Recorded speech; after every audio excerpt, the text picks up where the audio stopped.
ഒന്നാം അധ്യായം 11-ാം അധ്യായം 23-ാമത്തെ വാക്യം. 1-ാം അധ്യായം അല്ല, 11-ാം അധ്യായം 23-ാമത്തെ വാക്യം.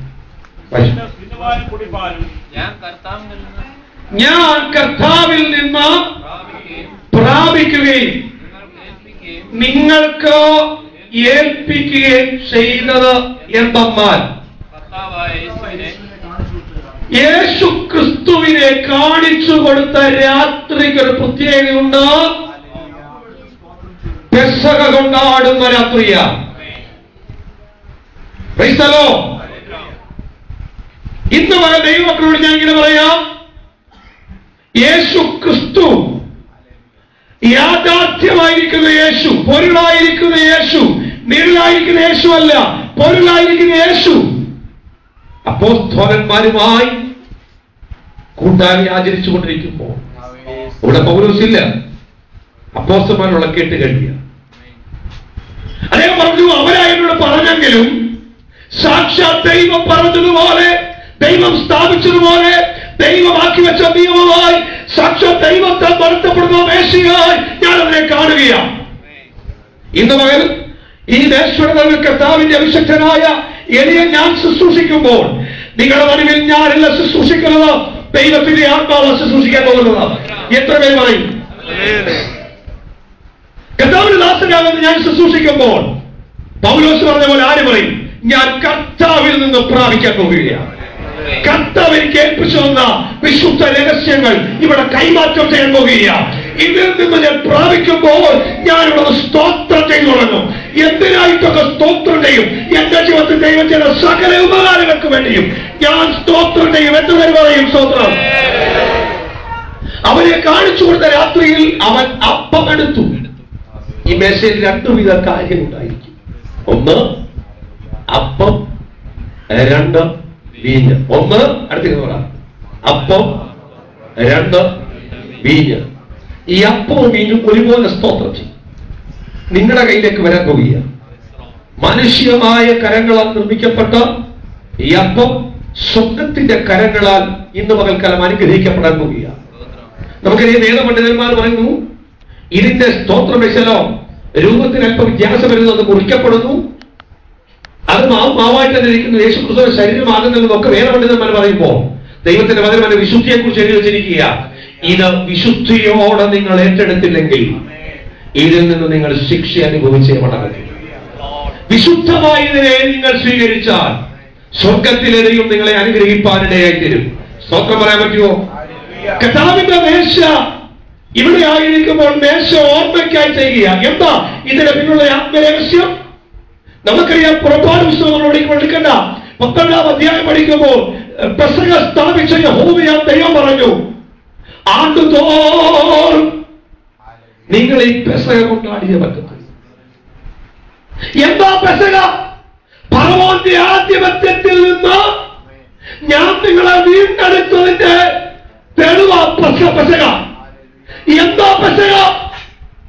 ഇസ്രായേൽ ജനത്തോട് ചോദിച്ചാൽ ജനം പറയും, ഞങ്ങളുടെ ആധുനികമായിരിക്കുന്ന ആഭാവമല്ല, അപ്രയാപൻ ദൈവസന്നിധിയിൽ ആരാധനയിൽ വ്യവസ്ഥ പ്രകാരം ആരാധിക്കുന്ന അപ്പച്ചൻ ദൈവം പറഞ്ഞ വ്യവസ്ഥ വെച്ചപ്പോൾ ദൈവം തന്റെ ജനത്തെ വിശ്രമയാധിപത്യത്തിലേക്ക് വിട്ടുകൊടുത്തു.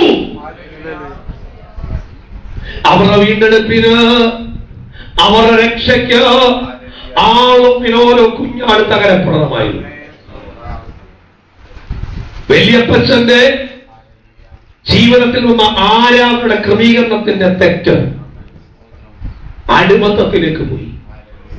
അടിമത്തത്തിൽ കിടന്ന തന്നെ ജനത്തെ വീണ്ടെടുക്കുവാൻ ദൈവം മോശയെ അയച്ചു.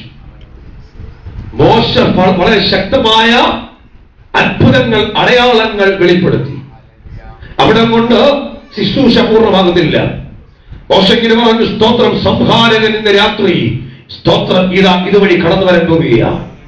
രക്തത്താൽ അടയാളമില്ലാത്ത ഒരു ഭവനത്തെയും അവൻ ആദരവ് തോന്നത്തില്ല. നിങ്ങളുടെ കട്ടണമേലും കുറുമണിമേലും രക്തം കൊണ്ട് അടയാളം ഉണ്ടായിരിക്കണം. മിശ്രങ്ങൾക്ക് അതിന്റെ വില മനസ്സിലാകത്തില്ല. എന്നാൽ ഇന്ന് രാത്രി കഴിഞ്ഞ് നേരം എടുക്കുമ്പോ രക്തമടയാളമില്ലാത്ത സകലത്തിന്റെ വീട്ടിൽ ഒരു സംവത്സരം വയ്ക്കാൻ പോവുകയാ. രക്തത്താൽ വീണ്ടെടുപ്പ് പ്രാപിച്ചവർ സ്തോത്രം പറഞ്ഞാട്ടോ. രക്തത്തിന്റെ വചനം ഇങ്ങനെ പറയുന്നു, ആ രക്തം നിങ്ങൾക്ക് കട്ടളമേൽ കുറുബടിമേലും കാണണം. അത് മാത്രമല്ല, നിങ്ങൾ സ്തോത്രം ആ രക്ത കുഞ്ഞാടിനെ പാകം ചെയ്ത് അരകട്ടി വടി പിടിച്ച് തിടുക്കത്തോടെ ഭക്ഷിക്കണം. എപ്പോ കാഹളം കേൾക്കുമ്പോ അപ്പൊ പുറപ്പാട്. ഇന്ന് മകൾ ഈശ്വരൻ മക്കൾക്ക് പറഞ്ഞ അവയുടെ ആത്മീയത ഇവിടെ ഉണ്ട്. എപ്പോൾ കാഹളം ഭരിക്കുന്നു, കർത്താവ് ഗംഭീരനാദത്തോടും പ്രധാന ദൈവദൂതന്റെ ശബ്ദത്തോടും ദൈവത്തിന്റെ കാഹളത്തോടും സ്വർഗത്തിൽ നിറങ്ങി വരുമ്പോൾ നമുക്ക് മനുഷ്യ ക്രിസ്തുവിൽ മുറന്മാരായവർ ആദ്യവേദർക്കും ജീവനോട് ശേഷിച്ചിരിക്കുന്ന ദൈവസഭയിലെ അംഗത്വത്തിലായിരിക്കുന്ന നാം രൂപാന്തരപ്പെടുമെങ്കിൽ മേശയുമായിട്ടൊരു ഉടമ്പടി ഉണ്ടായി.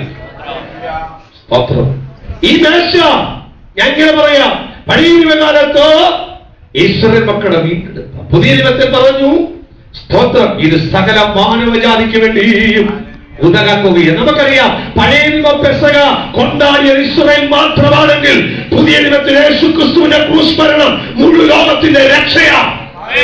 പഴയ നിയമത്തിലെ ഇസ്രായേലിന് മാത്രം ഈ രക്ഷ ഒരുക്കി വെച്ചെങ്കിൽ പുതിയ നിയമത്തിൽ അങ്ങനെയല്ല. പുതിയ നിയമത്തിൽ യേശു പറഞ്ഞു, ഇതാ ഞാൻ പരസ്യമായി ഇവിടെ തൂങ്ങുകയാണ്. എന്തിനാ? ഞാൻ മുഴു ലോകത്തിന്റെ വിടുതലിന് വേണ്ടി ഞാൻ രക്ഷയ്ക്ക് കാരണമായി തീരുവാൻ പോവുകയാണ്. ഇത് പഴയ നിയമപ്രകാരമാണ്. ഇസ്രായേലിൽ മാത്രമുള്ളൊരു ചട്ടക്കൂടായിരുന്നെങ്കിൽ നാം ആരും രക്ഷയിലേക്ക് വരുന്നില്ല. യേശു ഇങ്ങനെ പറഞ്ഞു, ഉയർത്തപ്പെട്ട യേശു പറഞ്ഞു, നിങ്ങൾ ഭൂലോകത്തിലൊക്കെ കടന്നുപോയി സകല സൃഷ്ടിയോടും എന്റെ സുവിശേഷം പറയണം. മേശയുടെ മുമ്പിൽ കടന്നു വരുന്ന ഒരു വ്യക്തിയുടെ ആദ്യത്തെ അനുഭവം അവൻ സുവിശേഷം കേൾക്കണം. അവൻ സുവിശേഷം കേൾക്കുക മാത്രമല്ല, സുവിശേഷത്താൽ അവന് മാനസാന്തരം ഉണ്ടാകണം. മാനസാന്തരം എന്താ? പഴയ മനുഷ്യൻ ചാവണം. എന്തോ പഴയ മനുഷ്യൻ? പഴയ മനുഷ്യൻ എന്ന് പറഞ്ഞ് ശ്രദ്ധിക്കുക, ദൈവത്തിൽ അകന്ന ജീവിതം. അത് ഇസ്രായേലിനോട് മാത്രം പറഞ്ഞാൽ പോരാ. നമുക്കറിയാം, യേശു ജീവിച്ചിരുന്നപ്പോൾ യേശു ഇങ്ങനെ പറഞ്ഞു, സ്തോത്രം, ഞാൻ കാണാതെ പോയ ഇസ്രായേലിന്റെ ആടുകളുടെ അടുത്തേക്ക് വന്നിരിക്കുന്നത്.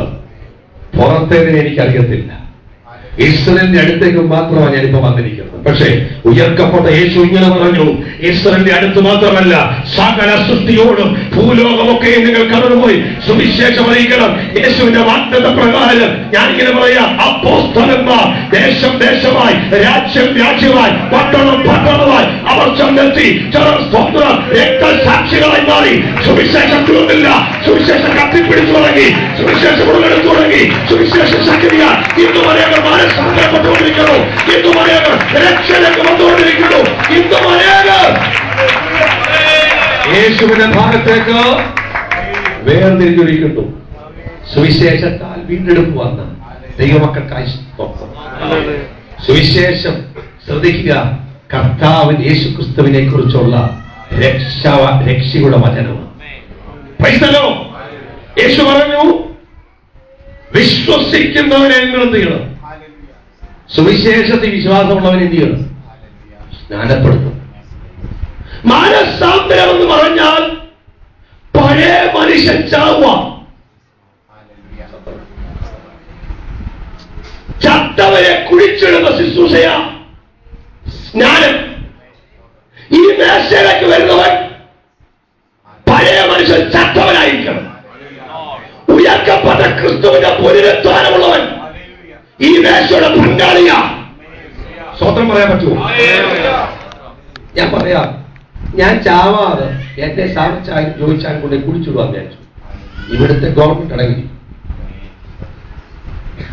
സ്വതന്ത്രം വരുന്നില്ല, അവരൊക്കെ ചെയ്യുന്നില്ല. ഞങ്ങളും പറയാം, ഇതുപോലെ മാനസാന്തരപ്പെടാത്ത ഒരുത്തരെ ഞാൻ കൊണ്ടുപോയി സ്നാനപ്പെടുത്തിയാൽ കുടിച്ചിട്ടാൽ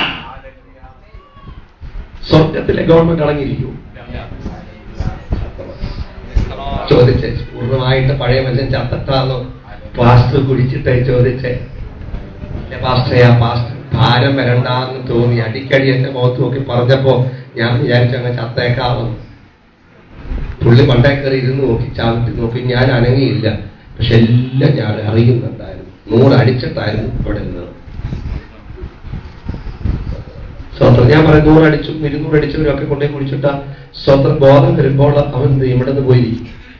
ഞാൻ പറഞ്ഞ ദൈവമക്കളുടെ സ്തോത്രം, സ്നാനം വ്യത്യാസമാണ്. സുവിശേഷം കേൾക്കുമ്പോൾ പഴയ മനുഷ്യന്റെ അകത്ത് കുത്തുകൊള്ളുമ്പോൾ സ്തോത്രം, ഈശ്വര ജനത്തിന് നടുവിൽ ശുശ്രൂഷിച്ച പത്രോസിനോട് ചോദിക്കുക, രക്ഷ പ്രാപിക്കാൻ ഞാൻ എന്ത് ചെയ്യണം? ഈ ഒരു ചോദ്യം ഉണ്ടായി പറഞ്ഞു, നിങ്ങൾ മാനസാന്തരം എന്ന് പറഞ്ഞാൽ നീ ചാവണം. നിന്റെ പഴയ മനുഷ്യൻ എന്നിട്ട് നിന്നെ കുഴിച്ചിടുന്ന ശുശ്രൂഷയാ സ്നാനം. അടുത്തൊരു വിശ്വസിച്ച് കുഴിച്ചിട്ടാൻ ചോദിച്ചേ, പാസ്റ്ററിന് വേദന ഇട്ടായിരിക്കാൻ വേണ്ടി കുഴിച്ചിട്ടാണോ അതോ ഒറിജിനലായിട്ട് കുഴിച്ചുകൊണ്ട്? ഇനി ശ്രദ്ധിച്ചോളൂ സഹോദരൻ, രണ്ടാമത്തെ രീതിയിലാണ് ഈ മേശയിലേക്ക് വരുന്നതിന്റെ ആദ്യത്തെ പടി അവൻ ചെയ്യണം. ഇത് മേശ ദൈവത്തിന്റെ സ്തോത്ര ദശലോ മേശയാ. ഈ മേശ ദൈവം സ്ഥാപിച്ചിരിക്കുമ്പോ ഈ മേശയിലേക്ക് വരുന്ന ആദ്യത്തെ പടി നമ്മൾ ചെയ്യണം, മാനസാന്തരപ്പെടണം, കുഴിച്ചിടപ്പെടണം. സ്തോത്രം. എന്തിനാ ഇത് മാനവജാതിക്ക് മുഴുവനും പകർന്നു ചോദിച്ചാൽ, മുഴുവൻ പേര് സുവിശേഷം കേൾക്കുമ്പോൾ വിശ്വസിക്കുക എന്ന് പറഞ്ഞാൽ അവൻ മാനസാന്തരപ്പെടണം. അവന്റെ പഴയ മനുഷ്യൻ എന്ത് ചെയ്യണം? ഇവിടെ വെച്ച് തകരണം. പഴയ മനുഷ്യൻ, അഹങ്കാരമുള്ള മനുഷ്യൻ, ഐക്യതയില്ലാത്ത മനുഷ്യൻ, ഭിന്നത പറയുന്ന മനുഷ്യൻ, ഒറ്റപ്പാട് ആഗ്രഹിക്കുന്ന മനുഷ്യൻ, എന്റെ സുഖം മാത്രം ആഗ്രഹിക്കുന്ന മനുഷ്യൻ, സുവിശേഷത്തെ കുറ്റം പറയുന്ന മനുഷ്യൻ, ഒരു പ്രാവശ്യം ഒരു തീരുമാനമെടുക്കും, പിന്നത്തേത് രണ്ടാമത് ആ തീരുമാനം കാണത്തില്ല, അടുത്ത ദിവസം വേറെ തീരുമാനമെടുക്കും. ആ പഴയ മനുഷ്യന്റെ സ്വാധീനമല്ല, പുതിയ മനുഷ്യന്റെ ഒറ്റ അഭിപ്രായവും. പറഞ്ഞ ഒരിക്കലും പാസ്റ്റർ സ്നാനപ്പെടുത്തിയപ്പോ ഒരു പാസ്റ്റർ സ്നാനത്തിന് സ്തോത്രം KV സൈമൺ സാർ ഇങ്ങനെ പറയുക, സ്തോത്രം ഒരു കൈ മാത്രം അതേ ഉയർത്തിപ്പിടിച്ചു. പാസ്റ്റർ മുക്കിട്ട് ചോദിച്ചു, സ്തോത്രം എന്താ മറ്റേ കൈ മുക്കാൻ? ഞാൻ പറഞ്ഞു, അത് ഞാൻ പിന്നെ വന്ന് സൗകര്യം പോലും മുക്കിക്കോളാം, ഇതിട്ട് എടുത്ത് കൊടുക്കാറുണ്ട്. അവൻ അവധിക്ക് വരാനിരിക്കുക, അവന് കൊടുത്തു കഴിഞ്ഞിട്ട് ഞാൻ വന്ന് സൗകര്യം പോലും എന്ത് ചെയ്യാം, അതൊന്നും സ്നാനമാകത്തില്ല. ഞാൻ ചാവാതൊരുത്തനെ കുഴിച്ചിടാൻ പറ്റത്തില്ല. ഇനി ചത്തവനെ വീട്ടിൽ വെച്ചോണ്ടിരുന്നാൽ അതും തെറ്റാ, അതും ഗവൺമെന്റ് ശിക്ഷാർഹം. സ്വന്തം ഒരുത്തൻ ചത്തന് വീട്ടിൽ വെച്ചോണ്ടിരിക്കുക, നാട്ടുകാരെല്ലാം നാടിന് പൊട്ടി പുറത്തു വയ്ക്കുക, അതും ഒരു തെറ്റാ. അവൻ ചത്തവനെ എന്ത് ചെയ്യണം? അടുത്ത ശത്രുപ്രദേശം കുഴിച്ചിട്ടില്ലെങ്കിൽ ചത്തു എന്ന് ചോദിച്ചു. ചത്തവനെ സ്വന്തം കുഴിച്ചിട്ടവരെ വേണ്ട, കുഴിച്ചിടപ്പെട്ടവന്റെ കാര്യമില്ല, ചത്തവന്റെ കാര്യം ഇപ്പൊ ചോദിക്കും, ചാവാനുള്ളവന്റെ കാര്യം ചോദിച്ചു. ഇനി ചത്തവന്റെ കാര്യം ചോദിക്കുന്നത്, അവൻ കുഴിച്ചിടപ്പെടണം. എന്തിനാ നല്ല രീതിയിൽ കുഴിയെടുത്ത് കുഴിക്കുന്നത്? പറഞ്ഞാട്ട് എന്റെ പാസ്റ്റർ, ഞങ്ങളുടെ നാട്ടിലൊക്കെ നല്ല പട്ടിയുണ്ട്, കാണുന്ന രീതിയിൽ കുഴിച്ചിട്ടാൽ അവൻ എന്ത് ചെയ്യും? മാന്തി രാവിലെ നോക്കുമ്പോ കാല് വേറെ എത്തുകയാണ്. അതുകൊണ്ടാണ് നല്ല കുഴി കുഴിച്ചത് ചെയ്യുന്നത്. ഇദ്ദേഹത്തെ നല്ല ആഴത്തിൽ, ഇദ്ദേഹത്തെ വിശ്വാസമില്ലായിട്ടല്ല ഈ പഴയ മനുഷ്യൻ പുറത്തു വരുന്നത്. അപ്പൊ ഞാൻ പറയാം, നിങ്ങളെ മുക്കിയപ്പോൾ സ്തോത്രം, നിങ്ങൾക്കറിയാം നല്ലപോലെ മുങ്ങിയില്ലെങ്കിൽ നിങ്ങളുടെ പാസ്റ്റർ നല്ലൊരു കുഴിച്ചിടപ്പെട്ടിട്ടില്ല, എനിക്ക് ഒന്നുകൂടെ ഒന്ന് കുഴിച്ചിട്ടാ കൊള്ളാമെന്ന് സ്വന്തം പറഞ്ഞാട്ട് സ്വന്തം ഞങ്ങളുടെ ലീവ് പറഞ്ഞു, എനിക്ക് ഒന്നുകൂടെ ഒന്ന് കുഴിച്ചിടപ്പെട്ട കൊല്ലാം.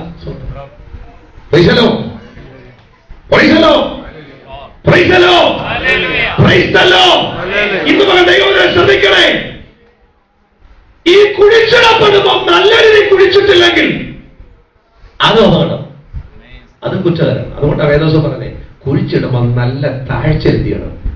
അതാ വചനത്തിന്റെ ആ സത്യം അവൻ മനസ്സിലാക്കി. അവൻ ഒരു നാളും എഴുന്നേൽക്കാൻ കഴിയാത്തില്ല. എന്ന് വെച്ചാൽ പഴയ മനുഷ്യൻ ഒരിക്കലും പുനർജീവിക്കാൻ കഴിയാത്ത നിലകളിൽ നീ എഴുന്നേറ്റ് വരണം. ചൊരുതനമല്ല വിശ്വാസി. ചൊരുതനത്തെ എവിടെ കൊണ്ടുവച്ചാലും ചെയ്യും. സ്വന്തം പറമ്പ് മാറാത്തേ ഉള്ളൂ, പക്ഷെ ചൊറിച്ചിൽ മാറത്തില്ല. സ്വന്തം ആ ഒരു നിലവാരം ഉണ്ടായി. ഞാൻ പറയാം, നിന്റെ പഴയ മനുഷ്യൻ ഇപ്പോഴും ജീവിച്ചിരിക്കുക. പഴയ മനുഷ്യൻ തകർക്കപ്പെട്ടിട്ടുണ്ടെങ്കിൽ ഞാൻ പറയാം, നിന്റെ മുമ്പിൽ മത്സരബുദ്ധി കാണത്തില്ല, ഭിന്നതാഭിപ്രായം കാണത്തില്ല, കുറ്റപ്പെടുത്തലുകൾ കാണത്തില്ല, ഒറ്റപ്പെടുത്തൽ കാണത്തില്ല. ഈ മേശയുടെ മുമ്പിൽ കടന്നു വരുമ്പോൾ ഇങ്ങനെ പറയും, സ്വന്തം ഞാൻ അടക്കപ്പെട്ടവനോ.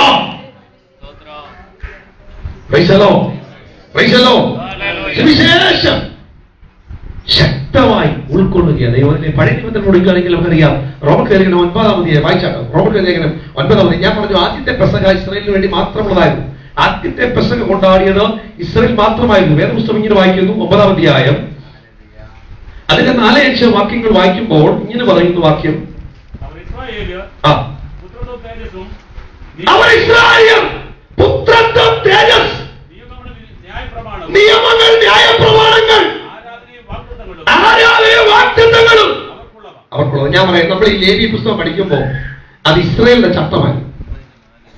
ലേവ്യ പുസ്തകം പഠിക്കുമ്പോൾ ഇസ്രായേലർക്ക് മാത്രമുള്ള ചട്ടമാണ്.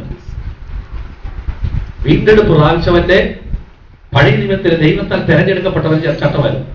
അവർ ഇസ്രായേലിയർ പുത്രത്വം, തേജസ്, നിയമം, ന്യായപ്രമാണം, ആരാധന, വാഗ്ദത്തങ്ങൾ അവർക്കുള്ളതാണ്. അത് നമുക്കുള്ളതല്ലായിരുന്നു. സ്വത്രം പറഞ്ഞ എഫേസ്യ ലേഖനം 2-ാം അധ്യായത്തിൽ വരുമ്പോ, എഫേസ്യ ലേഖനം 2-ാം അധ്യായം നാം വായിക്കുമ്പോൾ കാണുന്ന ഭാഗം ഇവിടെയാണ്. 1, 2, 3, 4 വാക്യങ്ങൾ ഇവിടാണ് നമ്മൾ നിൽക്കുന്നത്. അതിക്രമങ്ങളാലും പാപങ്ങളാലും ശ്രദ്ധിക്കുക, മരിച്ചവരായ നിങ്ങളെ, എഫേസ്യ സഭ വിശുദ്ധന്മാരെ, നിങ്ങളെ വേടുവാൻ ദൈവത്തിന് വചനം പറയുക. അതിക്രമങ്ങളാൽ പാപങ്ങളാലും മരിച്ചവരായ നിങ്ങളെ അവരെന്ത് ചെയ്തു? എങ്ങനെ ഉയർപ്പിച്ചു? പറ. പഴയ മനുഷ്യൻ ചത്തു, കുടിച്ചിട്ടു, സ്നാനത്തോടുകൂടി അടക്കപ്പെട്ടവൻ ക്രിസ്തുവിന്റെ പുനരുത്ഥാനത്താൽ അവൻ ഉയർത്തപ്പെട്ടു. സ്നാനമോ ഇപ്പൊ ശരീരത്തിന്റെ അഴുക്കളായുന്നതല്ല, അവന്റെ കൂടെയുള്ള മരണ പുനരുത്ഥാനത്തിന്റെ പങ്കാളിത്തമാ. മരിച്ചവനെ കുഴിച്ചിട്ടുവെങ്കിൽ കുഴിച്ചവൻ കർത്താവ് ഉയർത്തിട്ടുണ്ട്. ഇപ്പൊ അതിക്രമങ്ങളാലും പാവങ്ങളാലും മരിച്ചവരായി നമ്മൾ ക്രിസ്തു ഉയർപ്പിച്ചു. ഇനി വായിച്ച പോലെ വായിച്ചേ. അവയും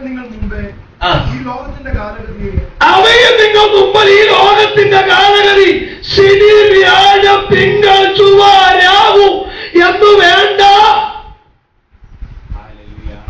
അങ്ങനെ ചില കുടച്ചക്രവാദങ്ങൾ ഇറങ്ങിയപ്പോ തിരിച്ചു വിളിച്ചു പോയി. ഈ ചിന്താഗതിയിൽ കിടന്ന എന്നെ യേശു വീണ്ടെടുത്തു. ചോദിച്ച അടക്കപ്പെട്ടു ഇറക്കപ്പെട്ട പഴയ മനുഷ്യരുണ്ടോ ചോദിച്ചേ. ആശാരി വന്നാലും കല്യാണത്തിന് എത്ര മണിയാന്ന് പറയണം? വലിയപ്പച്ചോട് ചോദിക്കും. വലിയപ്പച്ചൻ ഇത് നോക്കിയായിരിക്കുന്നത്. മലയാള മനോരമ കലണ്ടർ വാങ്ങിച്ചിരുന്നത് എന്തിനാണെന്നറിയാമോ? ഇത് കാണാൻ വേണ്ടിയാ. ബുക്ക് നോക്കും.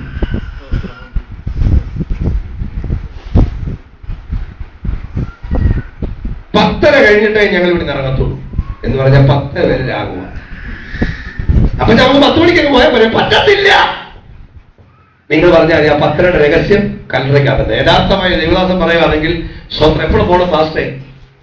ഇത്ര മണിക്ക് അങ്ങ് പോയേക്കാം, ഒരു കുഴപ്പമില്ല. രാഹുവും ശരിയും നമുക്കൊരു വിഷയമേ. ഞാൻ ദൈവം പറയും, സ്വന്തം ഇറങ്ങുമ്പോ അവന്റെ ചവിട്ടിക്കൊണ്ട് പോയി കഴിഞ്ഞാൽ പിന്നെ അവൻ ശരീരത്തിൽ വരത്തില്ല. സ്വത്രം പറഞ്ഞാട്ട് ഇന്ന് പകൽ സ്വത്രം പറഞ്ഞാട്ട് നിങ്ങളെ ആരെ വേദനിപ്പിക്കില്ല. ഞാൻ പറയാം, പലരും നിങ്ങളോട് അങ്ങനെ അഭിപ്രായം പറഞ്ഞാൽ ദൈവവചനത്തിന്റെ ശക്തി നിങ്ങളുടെ മേൽ വെളിപ്പെട്ട് വരത്തില്ല. നിങ്ങളുടെ ഭവനത്തെ നോക്കി ആരെങ്കിലും ഒരു ദൂത അല്ലെങ്കിൽ സ്തോത്രം വേണ്ടാത്ത വാക്കുകൾ പറഞ്ഞാൽ എന്തുകൊണ്ട് പഠിക്കുന്നറിയാമോ?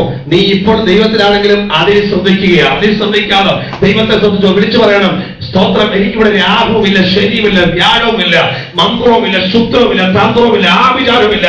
ഞാൻ പഴയ മനുഷ്യനായി തന്നെ വീണ്ടെടുത്ത എന്റെ യേശുവിന്റെ രക്തത്തിന്റെ ശക്തി എന്നെ അടച്ചുനിൽക്കുന്ന കാലത്തോളം എന്നെ ഒരു ശക്തി പിടിക്കാൻ കഴിയത്തില്ലെന്ന് ആത്മനവരുടെ സ്തോത്രമായി. പഴയ മനുഷ്യൻ ഈ വധ ചിന്തിക്കുന്നവനായിരുന്നു. അവിടെ ഇങ്ങനെ പറഞ്ഞു, സ്തോത്രം വായിച്ചവനെ,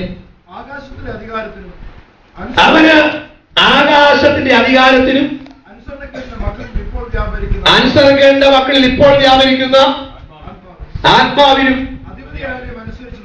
അധിപതി അവനെ അനുസരിച്ച് നടന്നു. ദൈവമില്ലാത്തതിനെ അനുസരിച്ച് പിശാച് പല ദൈവമക്കളെയും ആകർഷിച്ച് വലയത്തിൽപ്പെടുത്തി നടത്തിക്കൊണ്ടിരിക്കുക. സ്വന്തം പറഞ്ഞാണ്. എന്നിട്ട് വാക്ക് ഇങ്ങനെ എഴുതി, അവരുടെ ഇടയിൽ നാം എല്ലാവരും മുമ്പേ നമ്മുടെ ജഡമോഹങ്ങൾ നടന്നു. മുമ്പേ നമ്മൾ ജഡമോഹത്തിൽ നടന്നു. ജഡത്തിനും മനോവികാരങ്ങൾക്കും ഇഷ്ടമായത് ചെയ്തുകൊണ്ട്, ജഡത്തിനും മനോവികാരത്തിനും ഇഷ്ടമായത് ചെയ്തതുകൊണ്ട് മറ്റുള്ളവരെ പോലെ പ്രകൃതിയാൽ കോപത്തിന്റെ മക്കളായിരുന്നു. എന്നിട്ട് അവിടെ കരുണാസമ്പന്നനായ ദൈവം നമ്മെ സ്നേഹിച്ചത് കൊണ്ട് ആ സ്നേഹത്തിന്റെ നിമിത്തം അതിക്രമങ്ങളാൽ നമ്മൾ മരിച്ചവരായ നമ്മെ ക്രിസ്തുവിനോടുകൂടെ ജീവിപ്പിച്ചു. സ്വത്രം പറയാൻ പറ്റുമോ? ഞാൻ പറഞ്ഞു മർക്കോസ് 14:15 പറഞ്ഞു, തന്നെ ഉയർത്തെഴുന്നേറ്റവരുടെ വാക്ക് വിശ്വസിക്കാത്ത അപ്പോസ്തലന്മാരുടെ ഹൃദയകാഠിന്യത്തെ, അവിശ്വാസത്തെ ശാസിച്ചു. ആർക്കാ വിശ്വാസം? അപ്പോസ്തലന്മാർക്ക്. 16 അധ്യായം എടുത്ത് വായിച്ചാൽ അപ്പോസ്തലൻ മർക്കോസ് 16 അധ്യായം 14 അധ്യായം പെട്ടെന്ന് 14 വാക്യം. ഭക്ഷണത്തിലിരിക്കുമ്പോ അവൻ അവർക്ക് പ്രത്യക്ഷനായി. ഉയർത്തെഴുന്നേറ്റവരുടെ വാക്ക് വിശ്വസിക്കാത്തതുകൊണ്ട് ഉയർത്തെഴുന്നേറ്റവർ കണ്ടവർ ഇവരോട് പറഞ്ഞു, പക്ഷെ ഇവർ വിശ്വസിച്ചില്ല. കണ്ടവർ പറഞ്ഞു, പക്ഷെ ഇവരെ വിശ്വസിച്ചില്ല. ആരാന്നറിയാം? അപ്പോസ്തലന്മാർ. ഒരിക്കലും ഞാൻ വിശ്വസിക്കുന്നു.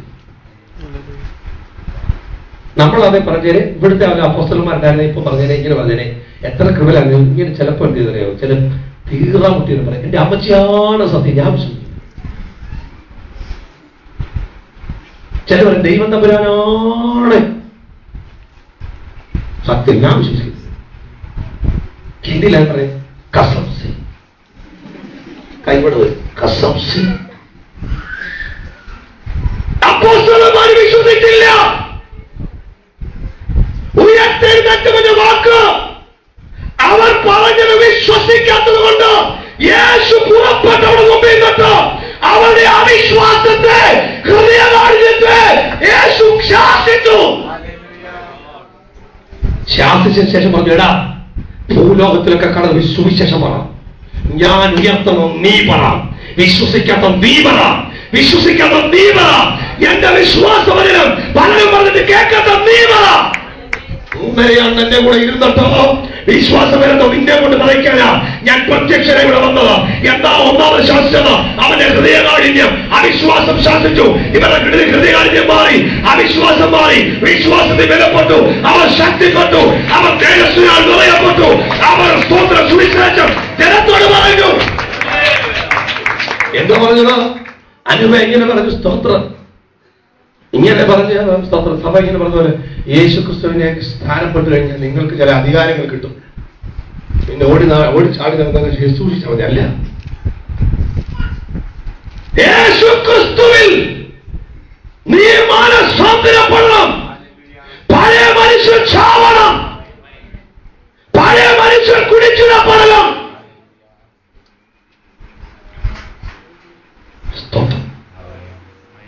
ഭൂലോകത്തൊക്കെ കടന്നു സകല സൃഷ്ടിയോടും സുവിശേഷം പറയണം. 15 വാക്യം വിശ്വസിക്കുകയും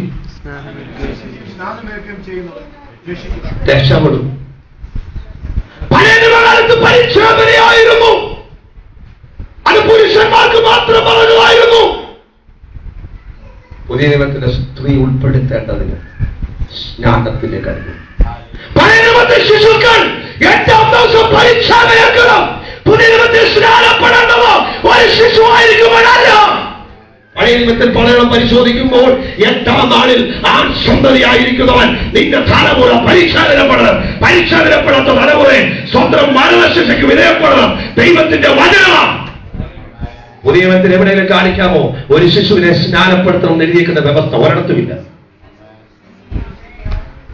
പുതിയ നിയമത്തിൽ പറഞ്ഞ സ്തോത്ര വ്യവസ്ഥ അവൻ മാനസാന്തരപ്പെടും. എങ്ങനെ മാനസാന്തരപ്പെടണം?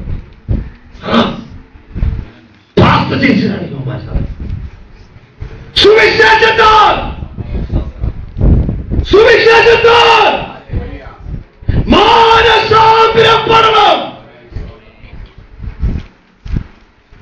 മാനസാന്തരപ്പെട്ട് കഴിയുമ്പോൾ നിങ്ങൾക്ക് എന്താ ഉണ്ടാകും?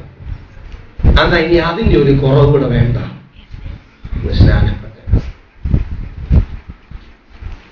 ഇനി അതിന്റെ ഒരു കുറവ് കൂടെ ഇനി വേണ്ട അല്ല. വിശ്വസിക്കണം. ആരെ? യേശുവിനെ വിശ്വസിക്കണം. എനിക്ക് വേണ്ടി മരിച്ചു, എന്റെ പാപങ്ങൾക്ക് പ്രായശ്ചിത്തമായി എനിക്ക് വേണ്ടി അവൻ മാനോന്നതങ്ങളിൽ വീണ്ടും വരും. ഞാൻ മണവാട്ടി സഭയായി തീരുന്നു. ഞാൻ പറയാം, ഈ 1 വയസ്സാകുന്ന മുമ്പ് എന്തിനാ പിള്ളേരെല്ലാം വിളിച്ച മാമോസറിയാം? 3 വയസ്സ് വരെ കൊണ്ടുപോകാൻ അറിയാം. 3-ാം വയസ്സിൽ കൊണ്ടുവരെ ഇറക്കുവാൻ എന്ത് ചെയ്യും? ഓർത്ത് നോക്കി കോൺഗ്രസ് പിടിക്കാത്ത. അതുകൊണ്ട് അച്ഛൻ പറഞ്ഞു 1 വയസ്സാകുമ്പോൾ ചെയ്തപ്പെടാൻ കാര്യം. ഇപ്പോഴത്തെ പിള്ളേർ കിടക്കപ്പായിലെ പിടിക്കാൻ പറഞ്ഞു. ഞാൻ പറയാം, സ്നാനക്കടവിരിക്ക് ഒരുത്തം പോലും ഞങ്ങളുടെ കൊങ്ങയിലോ കഴുത്തുകളിൽ പിടിക്കാറില്ല. മറിച്ച് അവൻ പറഞ്ഞു, പരിപൂർണമായി ഞങ്ങൾ വിശ്വസിക്കുന്നു, യേശുവിനെ വിശ്വസിക്കുന്നു, വാസ്തവന്റെ ദൈവത്തെ വചനത്തെ വിശ്വസിക്കുന്നു, സത്യവേദപുത്രനെ വിശ്വസിക്കുന്നു, അത് സത്യമാണ് ഞങ്ങൾ വിശ്വസിക്കുന്നു, ഞങ്ങൾ അവരെ വേണ്ടി ജീവിക്കാൻ ആഗ്രഹിക്കുന്നു, ഞങ്ങളെ ഏൽപ്പിച്ചു തരുന്നു.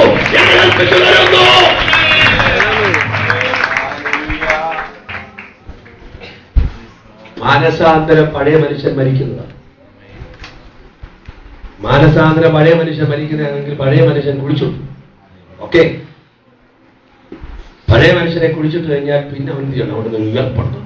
അപ്പൊ തന്നെ ഉയർത്തവനോട് ഒരു കാര്യം പറയും, നീ ജീവഭരിത വൈശ്വസ്തനായിരിക്കും, നിനക്കൊരു ജീവകിരീടമുണ്ട്.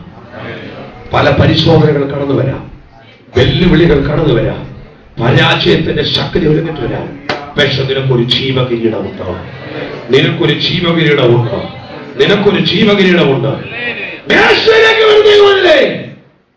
കരുണാസമ്പന്നനായ നമ്മുടെ ദൈവം നമുക്ക് വേണ്ടി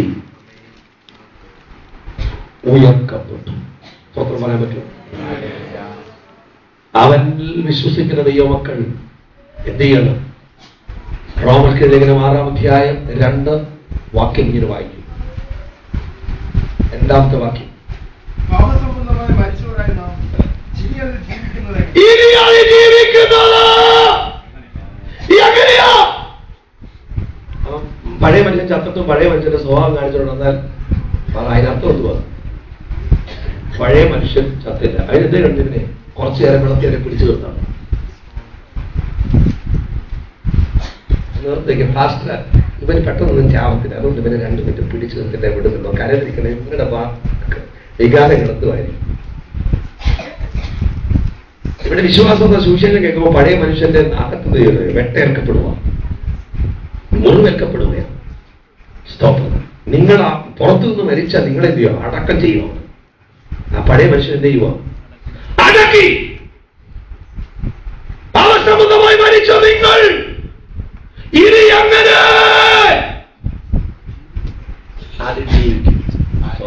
യേശുവിനോട് ചേരാൻ സ്നാനപ്പെട്ട നിങ്ങൾ അവന്റെ മരണത്തിന്റെ പങ്കാളിയായി തീർന്നിരിക്കുക. അവനോടുകൂടെ നിങ്ങൾ കുഴിച്ചിടപ്പെട്ടു. അവനോട് നിങ്ങൾ എന്ത് ചെയ്തു? അപ്പൊ ഞാൻ പറയാം, സ്നാനം എന്തുവാ? സ്നാനം എന്തുവാ? ഒരു സ്നാനം എന്തുവാ? ഒരു ശവസംസ്കാരം. സ്നാനം എന്തുവാ? ഒരു ഉയർപ്പം. സ്നാനം എന്തുവാ? ഒരു ശവസംസ്കാരം. സ്നാനം എന്തുവാ? ഒരു ഉയർപ്പ. ഉയർക്കപ്പെട്ടവരോട് പറഞ്ഞു, നീ നേരെ ചൊവ്വേ ജീവിച്ചില്ലെങ്കിൽ കിരീടം പോക്കാം. ഞാനല്ല തരുന്നത്, തരുന്ന സ്വർഗമാണ്. സ്വത്രം പറഞ്ഞ സ്വത്രം പറഞ്ഞ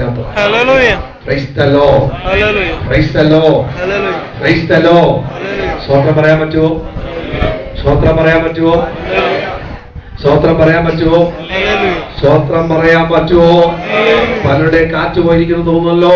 ശ്വാസമുള്ള ഒരു സ്വത്രം പറഞ്ഞേ, നോക്കിയേ. ജീവനുള്ള സ്വത്രം ഒന്ന് നോക്കിയേ, ശബ്ദമുണ്ടോ നോക്കിയേ. അങ്ങനെയാണ് ദൈവത്തിന്റെ വചനം പറയുക, നീ കുടിച്ചിടപ്പെട്ടവരാണെങ്കിൽ ഇത് കാൽവരിയുടെ ദർശനമാണ്. ഇതിന് മുമ്പിൽ 2 പടികൾ. ഒന്ന് ആർക്കസ്നാനം, അവന്റെ വാക്ക് കൈക്കൊണ്ടവർ സ്നാനമേറ്റു. പരിശുദ്ധാത്മാവ് പ്രാപിച്ചവരും സ്നാനമേറ്റു. അപ്പോസ്തലന്മാരുടെ 10:44 മുതൽ 48 വരെയുള്ള വാക്യങ്ങൾ വായിക്കണ്ട, ഞാൻ പറഞ്ഞിട്ടുള്ളൂ. സ്വന്തം വായിക്കുന്നു ഇങ്ങനെയാണ്. ഈ വാക്കുകളെ 7 വാക്ക് സുവിശേഷം അവരോട് പറഞ്ഞുകൊണ്ടിരുന്നപ്പോ വിശ്വസിച്ചവരുടെ നടുവിൽ കൊർന്നേലിയോസിന്റെ വീടാ. കൊർന്നേലിയോസിന്റെ വീട് എന്ന് പറയുന്നത് നമ്മുടെ വീടാ. അതെന്താ? കൊർന്നേലിയോസ് ഇസ്രായേലിനല്ല, ജാതിപ്പെട്ടവരാ. നമ്മളാരാ? നമ്മൾ പറയും തോമസ് അപ്പോസ്തലന്റെ പാരമ്പര്യം ഞങ്ങളുടെ വീട്ടിലുണ്ട്. എന്തോ പാരമ്പര്യം? തോമസ് അപ്പോസ്തലനെ വന്നിട്ട് എന്റെ വല്യപ്പച്ച ചായ കൊടുത്തത്.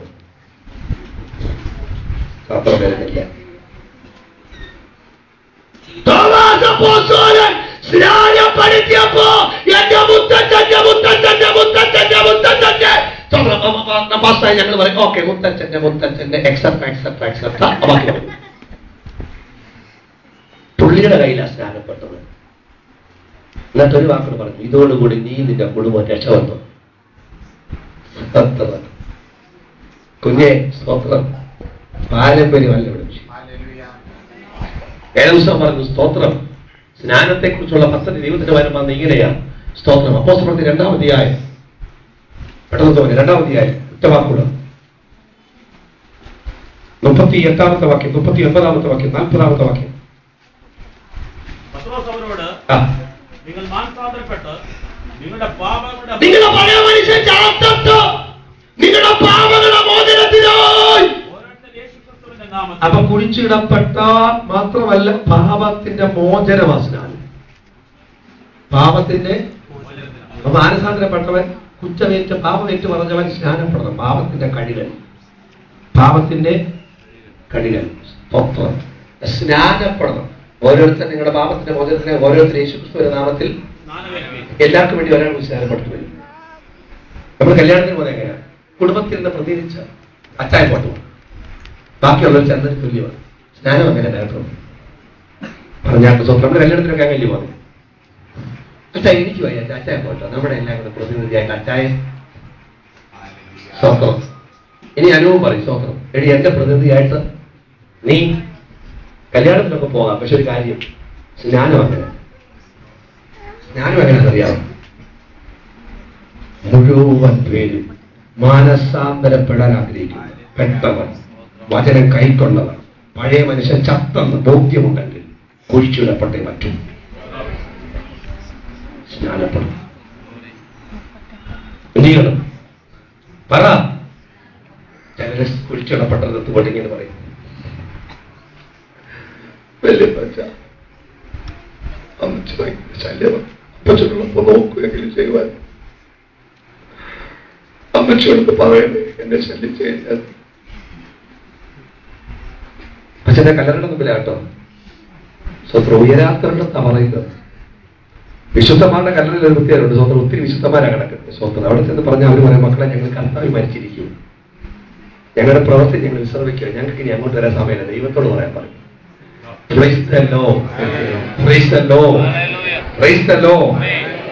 കേൾക്കുന്ന ദൈവമക്കളോട് കാര്യം പറയാ, മറന്നു പോകരുത്. പാപങ്ങളുടെ മോചനത്തിനായി നിങ്ങൾ ഓരോരുത്തർ യേശുവിന്റെ നാമത്തിൽ എന്ത് ചെയ്യണം? വാക്യം വായിച്ചു. അപ്പൊ സ്നാനപ്പെട്ടവൻ എന്തോ ലഭിച്ചു? വിശ്വാസത്താൽ പരിശുദ്ധാത്മാവിനെ ലഭിച്ചു. പരിശുദ്ധാത്മ ഉണ്ടോ? ഉണ്ട്. പരിശുദ്ധാത്മ ഉണ്ടോ? ഉണ്ട്. ഉണ്ടെങ്കിൽ ധൈര്യപൂർവ്വം പരിശുദ്ധാത്മാവിൽ ആരാധിച്ചോളൂ. സ്വോത്രം പറയണം. ചിലർ ചിലപ്പോൾ പറയും സ്വോത്രം വെച്ചാൽ എന്തുവാ പരിശുദ്ധാത്മാവാ, ചിലർ പറഞ്ഞ് ഇക്കിടാന്ന്. കുഴപ്പമില്ല, നിനക്ക് അനുഭവം വരുന്നെങ്കിൽ സ്വോത്രം പറഞ്ഞു, അത് തന്നെ. നിനക്ക് ശരീരം വിറക്കി വന്നെങ്കിൽ പറഞ്ഞു, അത് തന്നെ. നിന്റെ ശരീരത്തിന് മുൻപില്ലാത്തൊരു പ്രകൃതി അവിടെ ഉണ്ടായിരിക്കും. പണ്ട് നീക്കിടുമായിരുന്നു ആരാക്കും. പണ്ട് നീ പെടത്തില്ലായിരുന്നു. പക്ഷേ ഞങ്ങൾ സ്നാനപ്പെട്ടെങ്കിൽ പ്രാർത്ഥിച്ച് ബലം വന്നു കഴിഞ്ഞാൽ പിന്നെ ഇതാ വരുന്നത്. പരിശുദ്ധാത്മാവിനോട് ചോദിക്കാൻ പറയാം, അതാ ഒരു ബന്ധനം വന്നോ. നിനക്ക് മുൻപില്ലാത്തൊരു പ്രകൃതി അവിടെ അനുഭവപ്പെട്ടെങ്കിൽ ഓർത്തോളം അത് ആത്മാവിന്റെ തലോടല. ചെല്ലു തീവ്രം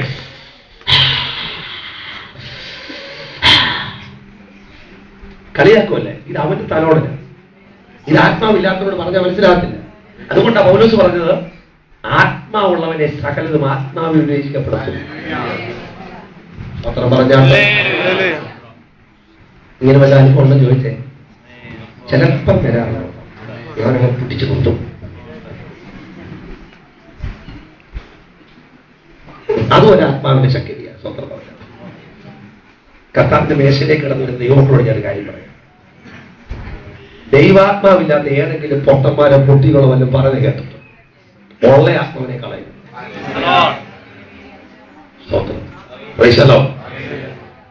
എന്ന് പറഞ്ഞാൽ പരിസരബോധം ഉണ്ടായിരിക്കും. അപ്പൊ തന്നെ നിങ്ങൾ ആത്മനിർഭരായിരിക്കും. സ്വത്രം പറയാൻ പറ്റുമോ? സ്വത്രം പറയാൻ പറ്റുമോ? പിന്നെ പരിശുദ്ധ ഇങ്ങനെയുള്ള കാണിക്കുന്ന ഇങ്ങനൊന്നും കാണിക്കുന്നില്ല. അതൊക്കെ ദുരാത്മാവ് കേട്ടോ. അങ്ങനെ തിരിച്ചറിയാൻ പറ്റും. ദുരാത്മാവിനെ വെറുതെ അങ്ങനെ കാണിക്കുന്നത് കേട്ടോ. സ്വന്തം കേട്ടോ പറഞ്ഞാൽ വിചാരിക്കണം ദുരാത്മാവ്. നിങ്ങൾ വിവേചിച്ചോ? വിവേചിക്കപ്പെട്ടോ? വിവേചിക്കപ്പെട്ടോ? വിവേചിക്കപ്പെട്ടോ? സ്വന്തം പറഞ്ഞാട്ട പിന്നെ എന്നൊക്കെ പറഞ്ഞെടുത്ത് പോയി പ്രാർത്ഥിക്കണമെന്ന് പറഞ്ഞേ. സ്വന്തം പിന്നെ നാളെ പോലെ നീ ആയിരിക്കും പാസ്റ്റർമാരെ ഞങ്ങൾക്ക് പണി ഉണ്ടാക്കരുത്. ഞങ്ങൾക്ക് പണി ഉണ്ടാക്കരുതോ? സ്വത്രം പറഞ്ഞാട്ട്, സ്വത്രം പറഞ്ഞാട്ട്, ഹല്ലേലൂയ പറഞ്ഞാട്ട്.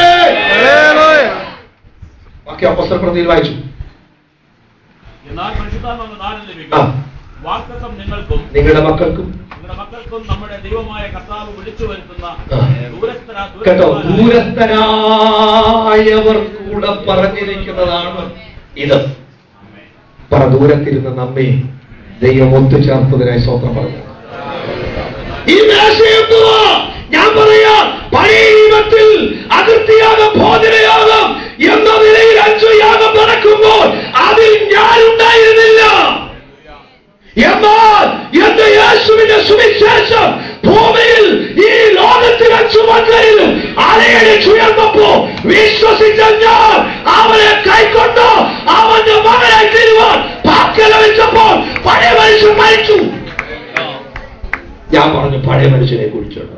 സ്നാനപ്പെട്ടു. സ്നാനപ്പെട്ടെന്ന് പറഞ്ഞു വിശുദ്ധന്മാർക്കൊരു മേശയുണ്ട്. വിശുദ്ധന്മാർക്കൊരു മേശയുണ്ട്. ഇതൊരു കാൽവരിയാ.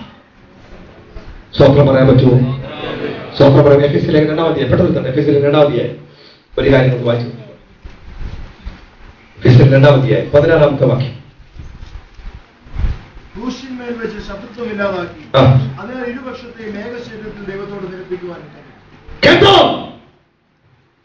ക്രൂശിന്റെ അകത്ത് വെച്ച് ശത്രുത്വം ഇല്ലാതാക്കി. കർത്താവിന്റെ വേഷം ക്രൂശിന്റെ ദർശനം. നിങ്ങൾക്ക് വേണ്ടി മരിച്ചു, നിങ്ങൾക്ക് വേണ്ടി ജീവിക്കും. എന്നെ ഭക്ഷിക്കുന്നവൻ ഞാൻ മൂലം ജീവിക്കും, എന്നെ കുടിക്കുന്നവൻ സ്തോത്രം ഞാൻ മൂലമുള്ള ജീവനുണ്ട്. പുതിയ നിയമത്തിന്റെ വ്യവസ്ഥയില്ല.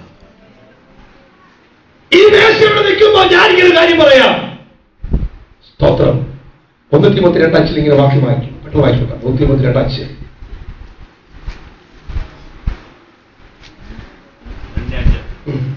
ദൈവം ഒരുവനല്ലോ, ദൈവത്തിനും മനുഷ്യർക്കും മധ്യസ്ഥനും ഒരുവൻ, എല്ലാവർക്കും വേണ്ടി മറുപടിയായി ദൈവം ഒരുവനാണ്, എല്ലാവർക്കും വേണ്ടി മധ്യസ്ഥനും ഒരുവൻ. അപ്പൊ ഈ കാൽവറിയുടെ ദർശനം നിൽക്കുമ്പോ, ഈ മേശ നിൽക്കുമ്പോ ദൈവം പറയുകയാണ് മനുഷ്യർക്കും ദൈവത്തിനും ഇടവിലുള്ള മധ്യസ്ഥത മേശ. സ്വപ്നമായ അറിഞ്ഞോ അറിയാതെയോ ജീവിതത്തിൽ എവിടെങ്കിലും ഒരു ക്രമക്കേടുകൾ വന്നാൽ, ഭാവസംബന്ധമായി ചില വഴിവിടച്ച മണ്ഡലങ്ങൾ തീരുമാനത്തിനകത്ത് തെറ്റിപ്പോയാൽ, തിരുമേശ സഭയ്ക്കകത്ത് വെച്ചിരിക്കുന്നു ആ മേശയിലേക്ക് നോക്കിയിട്ട് പറയും അപ്പോ തെറ്റിപ്പോയി. ചെയ്യരുതെന്ന് പറഞ്ഞ കാര്യത്തിൽ ഞാൻ വഴുതി വീണുപോയി. എന്റെ കർത്താവ് പറയും, എന്റെ യേശു പറയും ഇവന്റെ ആത്മമുരുക്കമുള്ളതാ, ഇവന്റെ ജഡം ബലഹീനത, ഞാൻ ഇവനെ കൈവിട്ടിട്ടില്ല. ഇവന്റെ കുറ്റമേറ്റു പറയുമ്പോൾ, ഇവൻ അനുഭവിക്കുമ്പോൾ, ഇവനോട് ജീവിതത്തിൽ രൂപാന്തരം വരുത്തുമ്പോൾ ഞാൻ അവരോട് ക്ഷമിക്കുന്ന ദൈവമാ. അത് മനുഷ്യവാക്കുകളല്ല. ഈ ദേശവിടിക്ക് വരിക്കുള്ള സന്തോഷം എന്റെ സഭയുള്ള ആരെങ്കിലും അറിഞ്ഞോ അറിയാതെയോ അബദ്ധവശാലോ ചില കാലഗതികൾ നിങ്ങളെ പിടിച്ച പിശാചിന്റെ തന്ത്രത്തിലേക്ക് വലിച്ചിട്ടുവെന്ന് നിങ്ങൾക്ക് ബോധ്യമായി ഏറ്റുപറയുമ്പോൾ ഞാൻ വിളിച്ചു പറയും അവർ നഷ്ടപ്പെട്ടിട്ടില്ല. മേശ ഇവിടെ ഉണ്ട്, മേശയിലേക്ക് നോക്കി അവർ നിലവിളിക്കുമ്പോൾ എനിക്ക് പറയാൻ കഴിയും, ഞാൻ ഉൾപ്പെടെ നിങ്ങൾ യേശുവിൽ ബലപ്പെടുകയാണ്, യേശുവിൽ ക്രമീകരിക്കപ്പെടുകയാണ്. ഇത് മനുഷ്യവാക്കല്ല ദൈവമല്ലേ, ഇത് ദൈവവാക്കാണ്. ഞാൻ പറയും യേശു ഇരിക്കുന്ന കാരണത്താൽ അവർ ഇരുപക്ഷത്തെ ഒന്നാക്കുകയാണ്. എന്താ ഇരുപക്ഷം? മുമ്പ് ദൈവമായിട്ടൊരു നിരപ്പില്ലായിരുന്നു, ഇന്ന് മകൻ ദൈവമായിട്ടൊരു നിരപ്പുണ്ട്. ആരും നിന്റെ കൂടെ നിന്നില്ലെങ്കിലും ദൈവം നിന്റെ കൂടെ നിൽക്കുക. സ്തോത്രം പറയാൻ പറ്റുമോ? സ്നാനപ്പെട്ട വ്യക്തി അറിഞ്ഞു അറിയാതെ അബദ്ധത്തിൽ വീണാൽ കർത്താവിന്റെ മേശ ഭക്ഷിക്കുമ്പോൾ ഞാൻ വിളിച്ചു പറയും, നിങ്ങൾ തന്നെത്താൻ ശോധന ചെയ്യണം, നിങ്ങൾ നിങ്ങളെ വിവേചിക്കണം. നിങ്ങൾ വിവേചിക്കാഞ്ഞാൽ നിങ്ങൾ കുറ്റക്കാരായി തീരും. ഏതെങ്കിലും നിലയിൽ കുറവുണ്ടെങ്കിൽ കാലം ആ കുറവുകളെ ദൈവസഭ ഏറ്റുപറയണം. വേദപുസ്തകം ഇങ്ങനെ പറയുന്ന സ്തോത്രം, നിങ്ങൾ നിങ്ങളുടെ കുറവുകളെ ഏറ്റുപറഞ്ഞാൽ 1 യോഹന്നാൻ 1-ാം അധ്യായം 7-ാമത്തെ വാക്യം ഇങ്ങനെ വായിച്ചു നിർത്തുന്നു. വേദപുസ്തകം പറയുക, മേശയുടെ മുമ്പിൽ വന്നിരിക്കുന്ന ദൈവത്തിലെ തിരുവചനം ഇങ്ങനെ വായിക്കുകയാണ്. 1 യോഹന്നാൻ 1-ാം അധ്യായം 7-ാമത്തെ വാക്യത്തിൽ ദൈവവചനം ഇങ്ങനെ രേഖപ്പെടുത്തുകയാണ്. അവരുമായി കൂട്ടായ്മയുണ്ട്. എന്നിട്ട് അവന്റെ പുത്രനായ യേശുവിന്റെ രക്തം സകല പാപം പോക്കി നമ്മെ ശുദ്ധീകരിക്കും. എന്നിട്ട് നമുക്ക് പാപമില്ല എന്ന് നമ്മൾ ആരെങ്കിലും പറഞ്ഞാൽ നമ്മളെ തന്നെ എന്ത് ചെയ്യുന്നു? നമ്മളെ തന്നെ നമ്മൾ വഞ്ചിക്കുന്നു. ദൈവത്തിന് ഇന്ന് കാലം ദൈവത്തിന്റെ വചനം പറയുക, സ്തോത്രം, ഒരു വഞ്ചിക്കുന്ന അനുഭവത്തിലേക്കല്ല നാം വന്നിരിക്കുന്നത്. എന്നിട്ട് 9-ാമത്തെ വാക്യം ഇങ്ങനെ വായിച്ചു നിർത്തി. ശ്രദ്ധിക്കുക, മേശയുടെ മുമ്പിൽ, കർത്താവിന്റെ മേശയുടെ മുമ്പിൽ സ്നാനപ്പെട്ടവരുടെ മുമ്പിലുള്ള അവസരമായി വരുന്നത്. സ്നാനപ്പെടാനുള്ളവരുടെ കാര്യം ഓർക്കുക. വചനത്തെ നീ വിശ്വസിക്കുന്നെങ്കിൽ, നിന്റെ പഴയ മനുഷ്യൻ മരിച്ചെങ്കിൽ നീ ആ ഡെഡ് ബോഡി ആയിട്ടിരിക്കരുത്. അത് സ്വർഗ ഗവൺമെന്റ് മുമ്പിൽ തെറ്റാണ്. സ്വർഗം നിന്നെ നോക്കുമ്പോൾ തെറ്റാണ്. നല്ല രീതിയിൽ വിശ്വസിച്ചവനാ പഴയ മനുഷ്യൻ മരിച്ചവനാണെങ്കിൽ സ്നാനപ്പെട്ടാൽ അവനോടുകൂടെ നീ പുനരുത്ഥാനം പ്രാപിക്കുകയാണ്, അവനോടുകൂടെ ജീവിക്കുക. പൗലോസ് പറഞ്ഞു, ജീവിക്കുന്നത് എനിക്ക് ക്രിസ്തുവാണ്, ജീവിക്കുന്നത് എനിക്ക് ക്രിസ്തുവാണ്, ജീവിപ്പിക്കുന്നത് എനിക്ക് ക്രിസ്തുവിന്റെ സാന്നിധ്യമാണ്. ഇന്ന് പറഞ്ഞ ദൈവത്തിലെ നാം നമ്മുടെ പാപങ്ങളെ ഏറ്റു പറയുന്നെങ്കിൽ അവൻ നമ്മുടെ പാപങ്ങളെ ക്ഷമിക്കും. ജീവിതത്തിനകത്ത് മേശയുടെ മുമ്പിൽ നിൽക്കുന്നു. ഏതെങ്കിലും നിലകളിൽ കുറവുണ്ടെങ്കിൽ ഒരവസരം തരിക,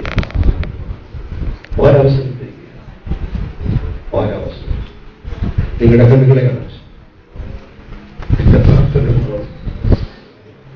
എന്റെ വചനം അറിയാതെയോ ദേഷ്യപ്പെട്ടു പോകുന്ന അനുഭവങ്ങൾ, എന്റെ ലംഘനങ്ങൾ, എന്റെ അകൃത്യങ്ങൾ എന്നോട് ശിക്ഷമിക്കണമേ. എന്നെ ഒന്ന് പണിയുടെ അല്ല, എന്നെ ശക്തിപ്പെടുത്തണമേ. ആരും പ്രാർത്ഥിക്കും. നാം നമ്മുടെ പാപങ്ങളെ ഏറ്റുപറഞ്ഞെങ്കിൽ സകലം പോക്കി നമ്മെ ശുദ്ധീകരിപ്പാൻ വിശുദ്ധ നീതിമാനുമായ യേശു ക്രിസ്തു ഉയരത്തിൽ ചെയ്യും. എന്റെ കർത്താവെ കഴിയട്ടെ, ഞങ്ങളെ പൗർണമായി കഴിക്കട്ടെ. സമയം അറിഞ്ഞു അറിയാതെ ആരെങ്കിലും അബദ്ധങ്ങൾ, പാപങ്ങൾ, കുറവുകൾ ചെയ്തെങ്കിൽ ക്ഷമിക്കണേ. ഇതുപോലെ എല്ലാവരുടെ പാപത്തിന്റെ പരിഹാരം ക്രിസ്തുവാണ്. ഇസ്രായേലരുമായിരുന്നു നമ്മുടെ നടുവിൽ നിന്ന് ഈ മേശ സാധാരണക്കാരെ ഞങ്ങളുടെ മുന്നിലേക്ക് വെച്ച കർത്താവേ, ഞങ്ങൾ അടുത്ത് വരിക, ഞങ്ങളെ ഒന്ന് കഴുകണമേ, ഞങ്ങളെ ഒന്ന് കഴുകണമേ. ഞങ്ങൾ ഈ പാപത്തെ സ്നേഹിക്കത്തില്ല, ഞങ്ങൾക്ക് പാപത്തിലേക്കുള്ള കൃപ തരണം. പാപത്തിന്റെ വാതിക്കൽ കിടക്കുന്നു, നീയോ അതിന് കീഴടക്കണം. എത്രയോ വട്ടം ഈ വചനം ഞങ്ങൾ കേട്ടതാ. ഞങ്ങളെ പണികളെ അപ്പോ പാപത്തെ സ്നേഹിക്കാൻ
ദൈവത്തിലേക്ക് പകൽക്കാലമെല്ലാവരുടെയും വിശ്വസിച്ച് നിങ്ങളുടെ കണ്ണുകൾ എന്നെ വരെ നോക്കും.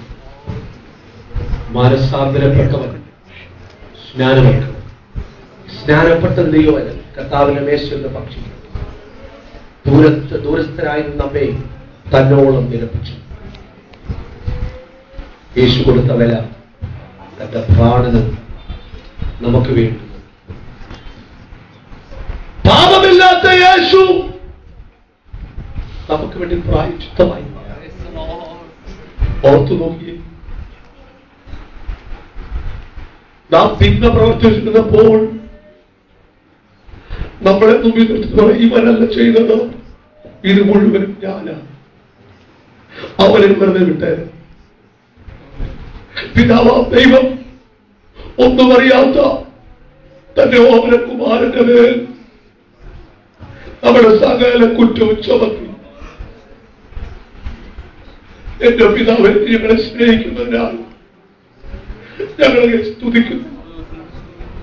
പുത്ര, ഞങ്ങൾക്ക് വേണ്ടി നിത്യാഗമായതിനായി സ്തോത്രം. ഞങ്ങളെന്നുള്ള ദൈവമേ, യേശു താരപ്പെടുത്ത് സ്തോത്രം ചൊല്ലി നുറുക്കി, ഇത് എന്റെ ശരീരമാകുന്നു, വാങ്ങി ഭക്ഷിപ്പീ. ഞാൻ മൂലം നിങ്ങൾ ജീവിക്കും. പിതാക്കന്മാർ മന്ന ഭക്ഷിച്ചു, അവർ മരിച്ചു. നിങ്ങളുടെ പുറത്ത് പലരും എത്തിയില്ല. എന്നാൽ എന്നെ ഭക്ഷിക്കുന്നവൻ ഞാൻ മൂലം ജീവിക്കും. സ്തോത്രം ചൊല്ലി സഭയ്ക്ക് ധനം നൽകി. ആവണവന് കഴിഞ്ഞ ശേഷം 10 ശേഷം ഞാൻ പാലമാത്രം എടുത്തു. സ്തോത്രം ചൊല്ലി, ഇത് എന്റെ രക്തമാകുന്നു, ഇത് പുതിയ നിയമ ഉടമ്പടിയാ. ഇവൻ ചെയ്യുന്നതെന്നറിയായികയാണ്. ഇവരോട് ക്ഷമിക്കണമേ. നാം പറഞ്ഞത് അവരെ ക്രൂശിക്കാം, അവരെ ക്രൂശിക്കാം. നീ ദൈവമാണെങ്കിൽ നിന്നെ വിടുവിക്കാം. അവൻ ദാഹിച്ചപ്പോൾ കയ്പ് കൊടുത്തു. എന്റെ യേശു പറഞ്ഞു,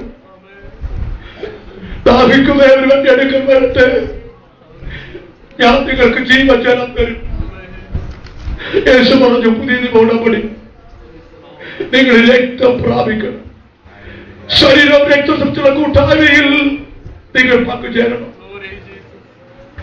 ഇന്ന് പകൽ തന്റെ പ്രാണനെ താൻ വിലയുള്ളതായി എണ്ണിയില്ല. താൻ തന്റെ പണവാട്ടി സഭയ്ക്ക് വേണ്ടി തന്നെ ഏൽപ്പിച്ചു കൊടുത്തു. എത്ര സ്നേഹം, എത്ര വലിയ സ്നേഹം, എത്ര വലിയ സ്നേഹം, ഇത്ര സ്നേഹം, ഇത്ര സ്നേഹം, ഇത്ര സ്നേഹം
സംബന്ധമായി മനുഷ്യൻ മരിക്കണം നിയമമാണ്.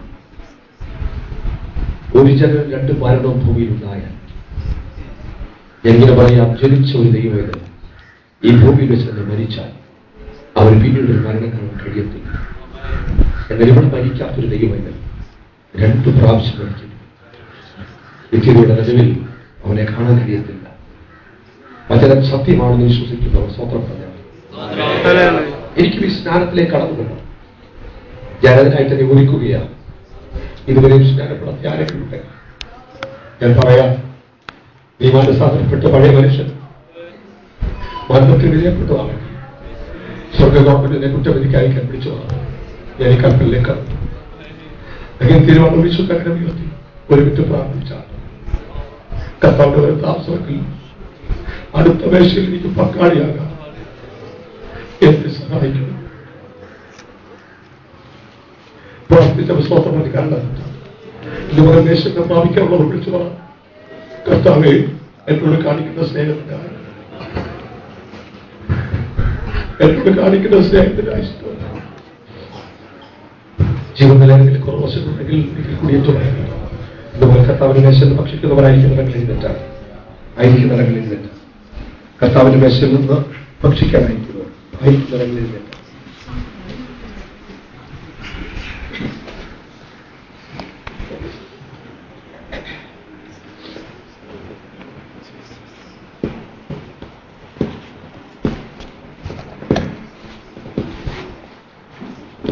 ഈ സ്ഥലത്ത് നിങ്ങൾ പ്രാർത്ഥിച്ചു. കർത്താവിന്റെ മേശ നിങ്ങളുടെ നടുവിലേക്ക് വരുമ്പോൾ നിങ്ങൾ സ്തോത്രം പറഞ്ഞ് ഭക്ഷിക്കുക. സ്തോത്രം പറഞ്ഞ് രക്തത്തിൽ പങ്കിടുക. അർഹതയില്ലാത്ത എനിക്കും അർഹിക്കാത്ത പതിവ് ദൈവത്തെ ഓർത്ത് നിങ്ങൾ നന്ദിയുള്ളവരായിരിക്കുക. സ്വന്തം നിങ്ങളെ നിങ്ങൾ അനുഗ്രഹിക്കുക.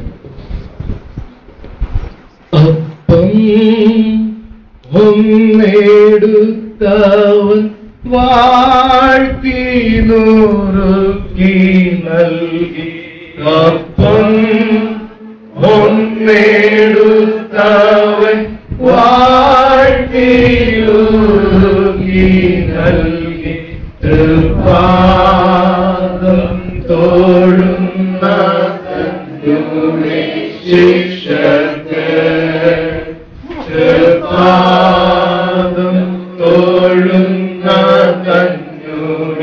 ശിക്ഷക്ക് കാസായിൻ ദ്രാക്ഷരസം